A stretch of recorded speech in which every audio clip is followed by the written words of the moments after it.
The surprising reasons why so few Americans live in West Texas. The United States, the third largest country in the world, is known for its vast territory. Interestingly, however, the population is not evenly distributed across this enormous land. A notable fact is that 80% of the U.S. population lives in the eastern part, while only 20% resides in the west. Texas follows a similar pattern. If you were to draw a line from Vernon to Laredo, you'd find that only 10% of Texas's population lives in the west, while the remaining 90% is concentrated in the east. This means that for every 10 Texans, only one lives in the west, where El Paso stands as the only major city, in stark contrast to the many large cities like Dallas, Houston, Austin, and San Antonio in the east. But why is West Texas so sparsely populated? This can be attributed to several historical and geographical factors. First, if you take a closer look, West Texas is part of a larger region, including the Panhandle and some northern and southern areas. This vast region spans about 75,000 square miles, but several characteristics make it less than ideal for habitation. The first reason applies not just to Texas, but to the United States as a whole.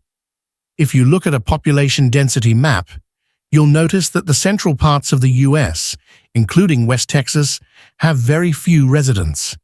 The main reason is that the densely populated northeastern U.S.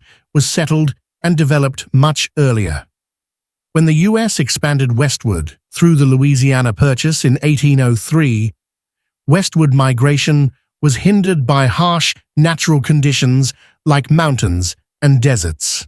Furthermore, West Texas is landlocked, lacking access to the sea, which stunted commercial development and the stable supply of resources. In addition, before becoming part of the U.S., this area was under Mexican control. After gaining independence from Spain, Mexico faced the challenge of managing a barren, sparsely populated region while contending with Native American tribes. Mexico encouraged English-speaking settlers from nearby states to settle here, but differences in religion and language led to conflict, especially when Mexico abolished slavery. These tensions culminated in the Texas Revolution in 1835. The war lasted until 1836, when Texas gained its independence, but the fear of Mexican invasion lingered. This affected the decision of many people to avoid returning to West Texas, while most Spanish-speaking Mexicans migrated southward. These historical events left their mark and hindered the stable development of West Texas until today. Aside from history and geography, West Texas faced significant challenges from Native American tribes like the Apache and Kiowa, who fiercely resisted U.S. military expansion and settlement. The threat of their attacks lasted until the late 19th century, when many tribes were forced onto reservations. By then, the coastal regions of the East and West had flourished, while the interior, including West Texas, lagged in development due to difficult conditions and delays in settlement. Today, most Americans live near the coasts, a trend not unique to the U.S., but common in many large cities worldwide. Proximity to water helps cities thrive thanks to a steady supply of water, food, and transportation. These factors have contributed to the success of coastal cities from the early days of settlement to today. Even in modern times, when cities like Phoenix can grow without direct access to large bodies of water, the long-term impact of early settlement patterns still affects the development of the U.S. interior, especially West Texas. Another issue that makes West Texas less populated is its harsh climate.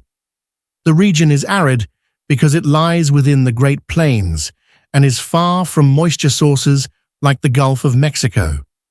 This makes West Texas dry, especially in the Panhandle area, where high plateaus and elevation cause the air to be even drier.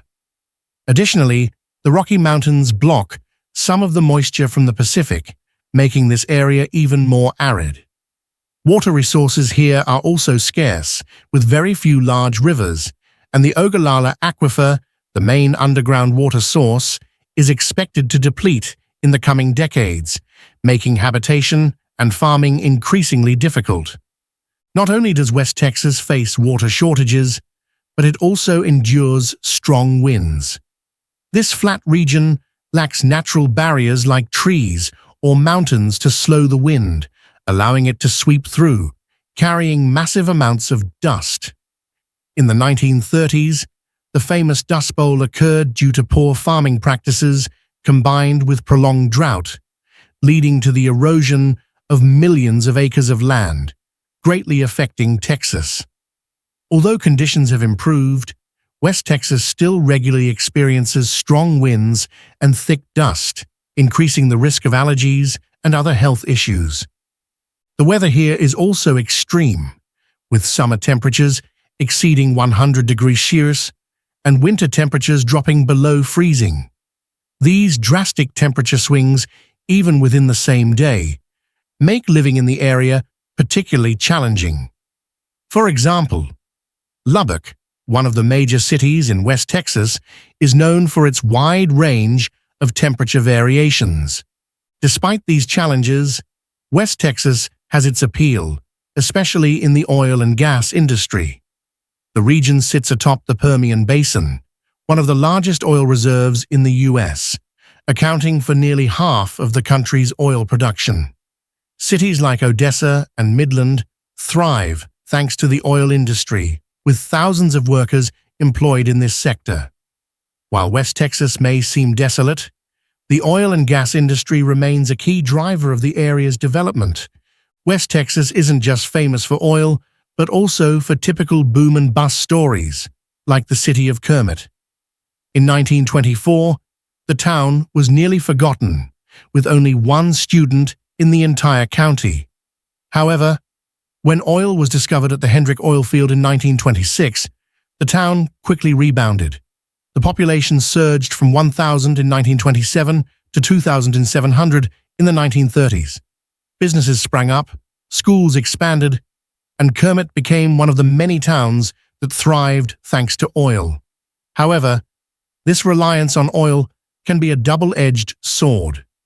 While Kermit has maintained relatively stable growth, with a population of about 5,500 today, other oil towns have not been as fortunate. Take Wink, another town that boomed after oil was discovered in 1926. Within just a few years, the population grew to 6,000, possibly even 25,000. But when the oil ran dry, the town quickly declined, and today it has about 800 residents. This highlights the problem of towns that rely too heavily on a volatile industry. When oil is abundant, towns flourish. But when the resource is depleted, people leave quickly, leading to the town's collapse. Towns like Kermit and Wink clearly illustrate the boom and bust cycle, a concept not unfamiliar to the oil industry. Moreover, West Texas's geographic isolation is another reason so few people choose to live there. The long distances to major cities like El Paso, Dallas, or Austin make travel inconvenient. While Midland and Odessa have some modern infrastructure, the hours-long journey to larger hubs is a significant barrier. The Panhandle region of West Texas also struggles with agriculture due to the dry soil and frequent dust storms, which make the air more polluted. While cattle ranching can still be sustained if there is enough land, the quality of life is affected by the harsh climate. However, West Texas does have some unique draws, such as the Pantex plant in Carson County, where the U.S. assembles and dismantles nuclear weapons. Despite the harsh living conditions, West Texas boasts incredible natural beauty. With its low population density, it's an ideal place for stargazing, free from light pollution. And like any other large state or country, uneven population distribution is understandable. In Texas, the second largest state in the U.S., geographical and historical factors have created a stark contrast between the East and West. This is not unfamiliar when compared to other countries like New Zealand or Australia, which have similar population disparities. Ultimately, for some, the wild, remote nature of West Texas is precisely what's appealing, offering a quiet lifestyle far from the hustle and bustle of city life. While West Texas may not be the ideal choice for many, it still holds a special place in the hearts of those who appreciate its vast, peaceful spaces